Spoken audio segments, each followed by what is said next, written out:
Hi friends, welcome to my channel.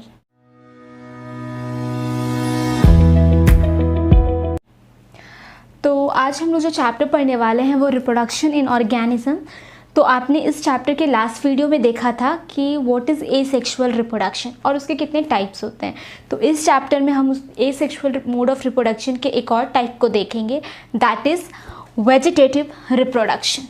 ठीक है, तो अब सवाल ये आता है कि what do you mean bye vegetative reproduction. आपको वेजिटेटिव रिप्रोडक्शन से क्या समझ में आता है? तो सबसे पहला आंसर तो ये एक टाइप का एसेक्सुअल रिप्रोडक्शन है। चलिए, तो वेजिटेटिव रिप्रोडक्शन में होता क्या है, तो उसमें हम लोग क्या करते हैं कि प्लांट के किसी भी सोमैटिक पार्ट को डिटैच करके प्लांट से एक न्यू प्लांट ग्रो करवाते हैं, उसको अलग करते हैं सोमैटिक पार्ट को एक प्लांट से और उसको as a individual new plant में ग्रो करते हैं। तो अब आप पूछोगे what do you mean by somatic part, तो प्लांट का सोमैटिक पार्ट किसको बोलते हैं? तो वेजिटेटिव पार्ट को छोड़ के प्लांट के जितने भी पार्ट बचते हैं सारे के सारे वेजिटेटिव पार्ट सोमैटिक पार्ट कहलाते हैं। जैसे कि स्टेम हो गया, आपके लीफ हो गए, रूट हो गए, क्योंकि वेजिटेटिव पार्ट प्लांट के क्या होते हैं, उसके फ्लावर्स होते हैं। तो फ्लावर्स को छोड़ के जितने भी पार्ट हैं प्लांट के वो सारे क्या कहलाएंगे, सोमैटिक पार्ट। तो ये होता है वेजिटेटिव रिप्रोडक्शन। तो वेजिटेटिव रिप्रोडक्शन और प्रोपगेशन में आप देखोगे एक टर्म आता है वेजिटेटिव प्रोपग्यूल्स। तो ये क्या होता है, तो वो जो सोमैटिक पार्ट जो हम प्लांट से अलग कर रहे थे उसको न्यू इंडिविजुअल प्लांट ग्रो करवाने के लिए, उससे डिटैच सोमैटिक पार्ट को हम लोग बोलते हैं वेजिटेटिव प्रोपग्यूल्स। इसके डिफरेंट एग्जाम्पल हैं, rhizome, tuber, bulb, sucker, runner etcetera, many of them. अब हम लोग देखेंगे सब, हम ये सब डिटेल में भी देखेंगे सारे पार्ट्स जो रनर है, सकर है, ये सबको, बट आगे चल के अब हम लोग देखते हैं टाइप्स ऑफ वेजिटेटिव प्रोपगेशन और रिप्रोडक्शन। तो वेजिटेटिव प्रोपगेशन और रिप्रोडक्शन क्या होते हैं, दो टाइप्स के होते हैं। पहला तो होता है आपका नेचुरल मेथड, ठीक है, पहला होता है आपका नेचुरल मेथड और दूसरा होता है आर्टिफिशियल मेथड। तो नेचुरल मेथड और आर्टिफिशियल मेथड में डिफरेंस क्या है? तो कुछ नहीं, नेचुरल मेथड जो होता है वो सिंपली हम लोग डिटैच करते हैं और ग्रो करवाते हैं। आर्टिफिशियल मेथड में हम लोग एक कोई स्पेशल टेक्निक यूज़ करते हैं ताकि हम लोग अपने डिज़ायर्ड प्लांट को ग्रो करवाए। उसके लिए हम लोग कुछ टेक्निक यूज़ करते हैं, man made special techniques use करते हैं। तो यही डिफरेंस है नेचुरल और आर्टिफिशियल। नेचुरल मतलब वो नेचुरली वैसे ग्रो करेगा, आर्टिफिशियल मतलब मैं उसमें कुछ ना कुछ हम लोग कोई टेक्निक ऐड करेंगे ताकि वो ग्रो कर पाए। तो ये था डिफरेंस नेचुरल मेथड और आर्टिफिशियल मेथड का। अब हम लोग डिटेल में देखेंगे कि natural method of vegetative reproduction क्या होता है और artificial method of vegetative reproduction क्या होता है। सो अब हम लोग देखते हैं डिटेल में नेचुरल मेथड। तो सबसे पहला जो नेचुरल मेथड में हम लोग यूज़ कर रहे हैं एज अ वेजिटेटिव प्रोपग्यूल्स वो है स्टेम को। हम लोग स्टेम को यूज़ कर रहे हैं, मतलब stem as a stomatic part यहाँ पे रोल प्ले करेगा। तो स्टेम भी दो तीन टाइप के होते हैं, एक अंडरग्राउंड स्टेम, एरियल स्टेम और सब एरियल स्टेम। तो अंडरग्राउंड स्टेम क्या होता है, वो नॉन ग्रीन पार्ट होता है जो कि बहुत ज़्यादा फूड स्टोरेज होता है एंड उस पेनिट्रेटिंग स्ट्रक्चर होता है। ठीक है, इसके कुछ एग्जाम्पल जो इसके अंदर एज अ वेजिटेटिव प्रोपग्यूल्स परफॉर्म करते हैं that is tuber, bulb and rhizome. तो ये कुछ एग्जाम्पल है। ट्यूबर का एग्जाम्पल हो जाएगा पोटैटो, ये कुछ उसके टाइप्स हैं। बल्ब का एग्जाम्पल हो जाएगा ऑनियन, राइजोम का एग्जाम्पल हो जाएगा जिंजर। तो ये था अंडरग्राउंड। अब हम लोग देखेंगे सब एरियल स्टेम।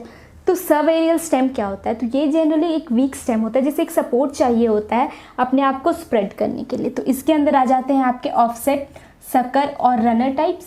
तो ऑफसेट का एग्जाम्पल हो जाएगा वाटर हायसिंथ जिसको इकोनिया भी बोलते हैं, फिर वाटर लेट्यूस। फिर सकर के लिए एग्जाम्पल हो जाएगा मिंट, पाइनएप्पल। फिर रनर के लिए हो जाएंगे ग्रासेस। अब हम लोग नेचुरल मेथड के अंदर देखेंगे एरियल स्टेम। तो एरियल स्टेम में क्या होता है कि स्टेम का एक एक सेगमेंट पे नोड प्रेजेंट होता है जो कि न्यू इंडिविजुअल प्लांट पे ग्रो करता है। तो एरियल स्टेम के एग्जांपल हो जाएंगे आपके सुगर केन, ओपनशा। तो अभी तक हम लोगों ने क्या देखा कि स्टेम कैसे बिहेव करता है as a vegetative propagules in vegetative propagation. अब हम लोग देखेंगे कि नेचुरल मेथड में अब हम लोग लीफ और रूट्स के बारे में देखेंगे। तो लीफ जो है वो भी किसी किसी प्लांट में एज अ वेजिटेटिव प्रोपग्यूल्स यूज़ करता है। उसके नॉचेस पे, नोड्स पे जो होते हैं एक बर्ड प्रोड्यूस होता है जो कि डिटैच होता है और एज अ वेजिटेटिव प्रोपग्यूल्स बिहेव करता है। तो इसके कुछ एग्जाम्पल हैं ब्रायोफाइलम, ये तो हम लोग बचपन से देखते आ रहे हैं। ब्रायोफाइलम के लीफ ऐसे होते हैं, और इसके यहाँ पे नोचेस पे ऐसे करके बर्ड फॉर्म होता है। आपको जो भी है, जितने भी मैंने एग्जाम्पल्स दिए हैं, जितने भी टाइप्स हैं, सारे के सारे के इमेजेस जो है आपको स्क्रीन पे पॉपअप हो जाएंगे, आप वहाँ से देख सकते हो। बिगोनिया एंड एडिएटम, जिसको हम लोग वॉकिंग फर्न भी बोलते हैं। अब हम लोग देखेंगे रूट्स में भी कोई जो होते हैं वो रूट्स भी एज अ वेजिटेटिव प्रोपोग्यूल्स बिहेव करते हैं, जिसके एग्जांपल हो गए प्लांट्स के डलिया और adventitious root of sweet potato. इस सब में root as a vegetative propagules perform करता है। अब हम लोग डिटेल में देखेंगे, that is artificial method of vegetative propagation. Artificial method आपको मैंने पहले भी बताया कि क्या होता है। तो इसमें हम लोग स्पेशल टेक्निक यूज़ करते हैं एक इंडिविजुअल प्लांट को, डिज़ायर इंडिविजुअल प्लांट को ग्रो कराने के लिए। तो अब हम लोग इसको डिटेल में देखते हैं। तो इसके भी कुछ स्टेप्स हैं, कुछ मेथड्स हैं, कुछ टाइप्स हैं। तो एक जो सबसे पहला आता है वो है कटिंग। कटिंग मतलब हम लोग एक पार्ट को कट करते हैं और उसको एज अ ग्रो करते हैं न्यू इंडिविजुअल प्लांट में। तो कटिंग भी हम किसकी कर सकते हैं, जैसे अगर वेजिटेटिव प्रोपोग्यूल स्टेम भी है, रूट भी है, लीव है, तो तीनों की कटिंग होगी। ऑब्वियसली तीनों एज अ बिहेव कर सकता है अलग अलग प्लांट में, डिफरेंट प्लांट में। तो कटिंग में हम लोग देखते हैं पहले स्टेम कटिंग, और हाँ, इसे कट किया जाता है इन अ पोलराइज फैशन। तो कटिंग में हम लोग पहला देखेंगे स्टेम कटिंग, जिसमें स्टेम को कट करके हम लोग यूज़ करते हैं एज अ वेजिटेटिव प्रोपोग्यूल्स। तो जिसमें एग्जाम्पल है आपके प्लांट हो जाएंगे साइट्रस, चाइना रोज, ठीक है। लीफ कटिंग में हो जाएंगे स्नेक प्लांट के हम लोग लीफ कट करते हैं, आर्टिफिशियल मेथड से यूज़ करते हैं। फिर आता है रूट कटिंग, जिसमें लेमन, ब्लैकबेरी, रास्पबेरी, ये सारे आ जाते हैं कटिंग के अंदर। फिर नेक्स्ट आता है लेयरिंग। और हाँ, हम लोग लेयरिंग में क्या करते हैं, लेयरिंग जनरली होता है कि वो प्लांट का जो पार्ट है जिसको हम लोग ग्रो करवाते हैं वो अपने ओल्ड प्लांट से अटैच रहता है। तो ये जो डिफरेंट टाइप के आपके टिप लेयरिंग, ट्रेंच और रूट लेयरिंग, ये डिफरेंट कैसे इसको करते हैं, तो सारे के पिक्चर्स जो हैं आपको वो आपके स्क्रीन पे पॉपअप हो जाएंगे। मैं एग्जांपल करती हूँ।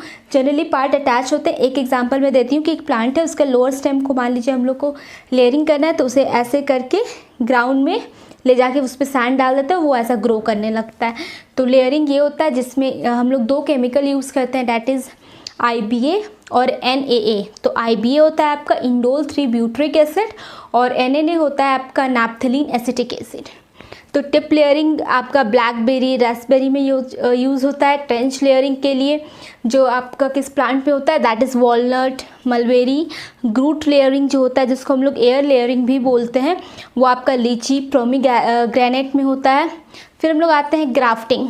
तो ग्राफ्टिंग हम लोग जानते हैं कि ग्राफ्टिंग में क्या होता है, रूट और शूट पार्ट दोनों होता है डिफरेंट प्लांट का। एक प्लांट का हम लोग शूट पार्ट को लेते हैं, दूसरे प्लांट के हम लोग रूट पार्ट को लेते हैं और उसको अटैच करते हैं, प्रॉपर अच्छे से कट करके अटैच किया जाता है। वहाँ पे केमिकल्स, थोड़े सॉइल्स वगैरह अच्छे से दे के, आपकी फर्टिलाइजेशन वगैरह अच्छे से देके ताकि वो ग्रो करे। तो ये होता है ग्राफ्टिंग। तो ग्राफ्टिंग में भी कटिंग बहुत इंपॉर्टेंट है। आप कैसे प्लांट को कट कर रहे हो बहुत इंपॉर्टेंट है। तो ग्राफ्टिंग में आपका आ जाएगा एप्पल, पाइन, मैंगो, मैनी रोज़ वगैरह सब में भी यूज़ होता है। फिर हम लोग देखते हैं जो लास्ट मेथड है for artificial method of vegetative propagation, that is micro propagation.